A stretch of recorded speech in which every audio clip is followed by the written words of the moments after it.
ચલો હવે ક્ષેત્રપાલની જ્યાં સિદ્ધચક્રના યંત્રમાં ક્ષેત્રપાલની દેરી છે નીચે ડાબી બાજુ અને એક ભાઈ ઊભા થજો અને ક્ષેત્રપાલની દેરી નીચે છે ત્યાં તમારે વાક્ષેપથી આ ક્ષેત્રપાલની દેરીનું પૂજન કરવાનું રહેશે. હાથમાં વાક્ષેપ લેજો કે જે ક્ષેત્રની અહીંયા આપણે જે આરાધના કરી રહ્યા છીએ ક્ષેત્ર દેવતાની પાસે પણ આપણને રજા લેવી જોઈએ.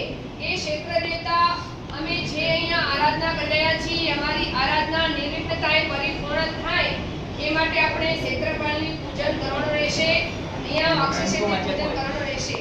ઓમ માત્રસ ક્ષેત્રપાલાય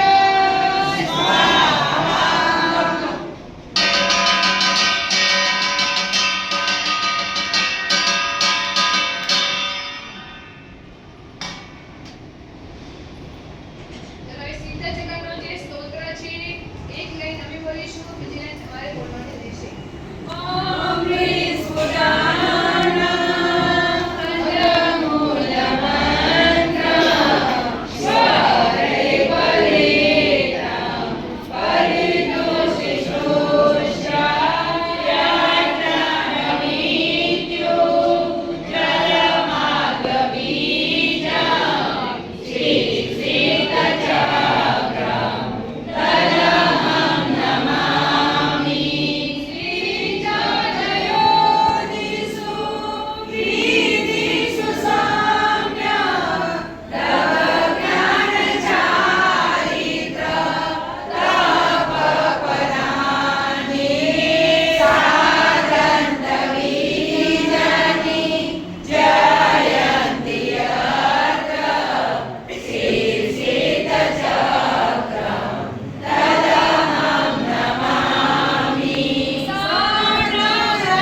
આર્યન પદની આપણને આજે આરાધના કરવાની છે, નવપદની આરાધના કરવાની છે. તો પહેલું પદ છે આર્યંત પદ. જેમની પાસે આર્યન પદની ચીઠી હતી ભાગ્યશાળી ઉભા થજો. અહીંયા જે પ્રમાણે કહેવામાં આવશે એ પ્રમાણે પહેલા તમે આ થાળીમાં તમારું ફળ, નૈવેદ્ય અને ધાન્ય એ પ્રમાણે વસ્તુ લઈ અને તમારે અહીંયા સામે ઊભા રહેવાનું છે. પછી અમે જે પ્રમાણે કહીશું એ પ્રમાણે તમારે કરવાનું રહેશે.